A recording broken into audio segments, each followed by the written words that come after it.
Okay, so in the last class we learned some zentangle patterns. So now we are ready to start our final project.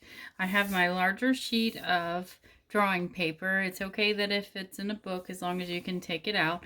And I'm going to very lightly start to draw the outline of the animal that I want to draw. Okay, I'm going to draw mine a little bit darker than I want you guys to, just so that you can see it on the video here. But I'm just sketching out the animal that I would like to zentangle here.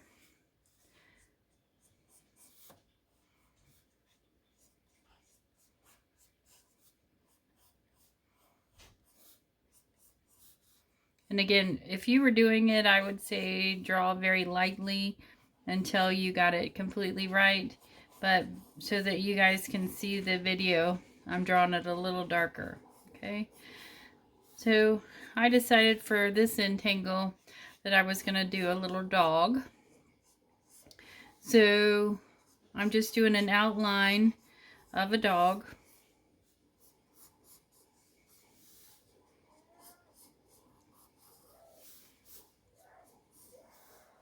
And he's kind of a more characteristic dog than a realistic one. He's more of a almost cartoon-like.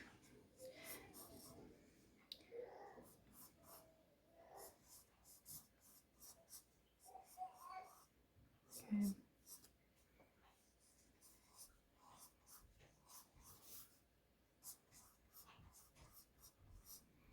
Okay.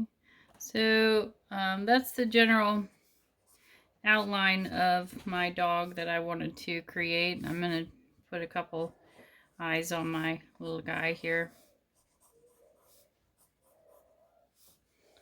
And little cutesy little eyebrows because I want him to have little eyebrows. Okay. So you have everything sketched in there nice. Then you're going to start to separate this into sections. Okay, and this is how the zentangle, you're going to fit each pattern into it. Remember, you have to include at least 12 different zentangles. I already have some sections already naturally drawn, like for his nose here is one. But I might end up doing, let's do another one that goes kind of in the same pattern there. And I'm going to go ahead and close off the ears so that those can be. So I'm going to have 1, 2, 3, 4, 5. I'm then going to, maybe I'll add like a collar here. And that's going to be another one. Maybe I'll decide to make this round here, and that's going to be another one. And then here. Okay, and then his leg comes down like this, so I'm going to make that one other one. Okay, and these are all just the shapes that you're going to add your zentangles in. You don't want to lose the dog shape. You want to include that in your drawing. So like these little guys here, I can make a different zentangle in each one of those if I wanted to. Okay. Okay, and then maybe for his tummy, because he's very cartoonish, I'm going to draw a heart. And I'm going to put a zentangle in that. And my heart is uneven. And then the legs are going to come down from there. Okay? So as long as you have at least 12, I have 1, 2, 3, 4, 5, 6, 7, 8, 9, 10, 11, 12, 13, 14, 15, 16 different spots. So I'm good to go. So then you're going to start doing your zentangle. And when you're doing the zentangle, I want you to draw it in pencil first and then do in Sharpie. So if I was going to do, like say this one was a scalloped edged zentangle, I'm going to draw it all in there. And again, I'm drawing very dark so that you can see, but I want you to draw lightly. But what I'm doing is I'm making sure that I go to the edge of that entire shape. Okay, even if it goes off the side of the edge, I would keep bringing it over. So like here, I don't have room for one whole circle, but I have room for a half circle that goes to the line, okay? And you want to make sure that you're doing that, or it'll look funny, okay? And then say I'm going to do the scallop this way this time.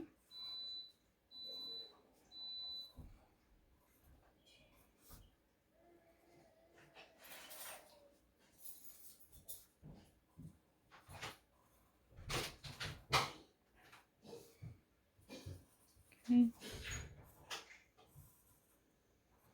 Make sure my little eyebrows stay pretty dark so you can see those. Then I'm going to repeat that. I'm going to go again.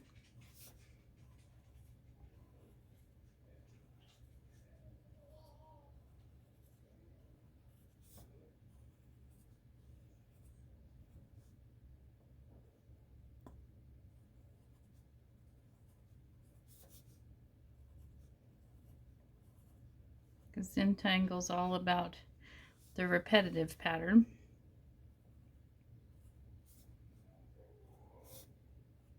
Okay, so that one whole section is done with one Zentangle, but I filled that whole section.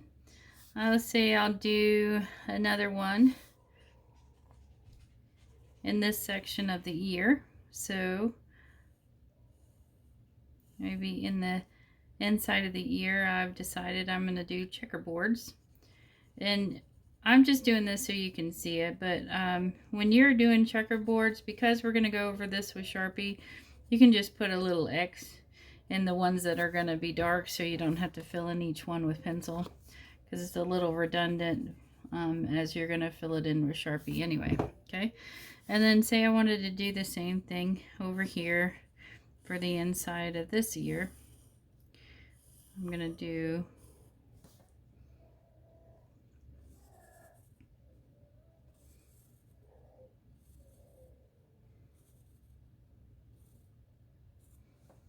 but I'm making sure that I go all the way to the end of each line.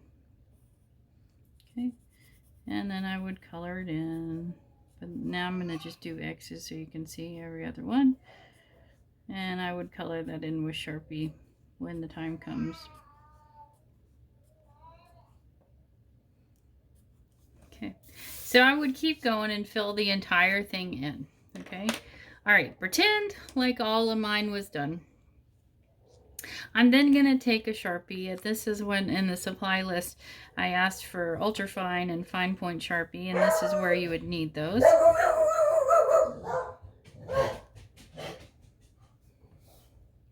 So I'm just going to trace the outline of my dog with Sharpie.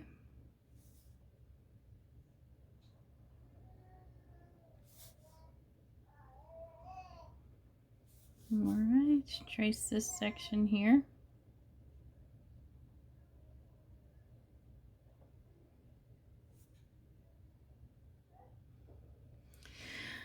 And then I'm going to trace my Zentangle.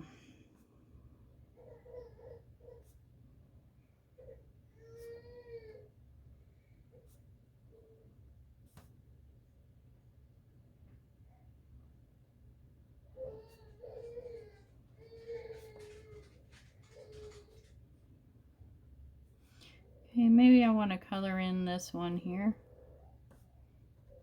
And then it would be colored in and then not colored in.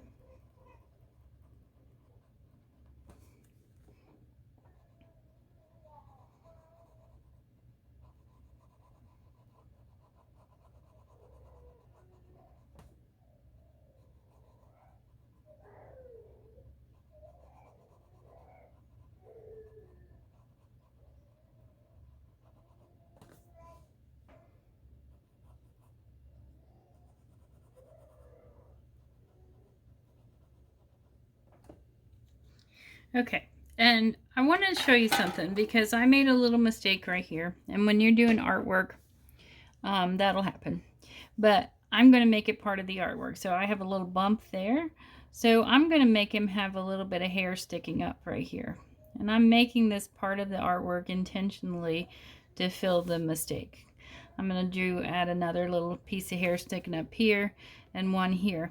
And that way it looks like I intentionally added that to the design and not a mistake. Okay, I'm gonna add a couple more to the ears, and then it'll just look like cute and like you always did it. So not a mistake, just a happy accident. Okay, I would continue on to trace, and I am the world's worst tracer, but just go nice and slow and go around your design, because when I'm tracing, I always try to make it even better. So I always end up changing the look of it, but I'm going to try to behave and draw it the way I see it. One other thing when you're doing Sharpie, and I wanted to share this with you, this is a way to keep your lines going really nice and not to have any gaps or any pool of Sharpie. So when I start a design, I'm going to go nice and slow. If I have to stop to move my hand, I'm going to lift up. Okay, when I need to go back, I'm going to overlap that section again and then continue on. And the reason I do that is so that I don't have two little dots of where my Sharpie ended up. And it looks like one continuous line.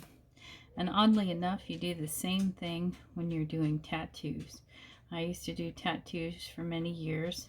You always overlap, and that way you have a very even line that doesn't look like it stops anywhere. So I would continue doing this with all of my marks, all of my zentangle. I would fill it in however I wanted to.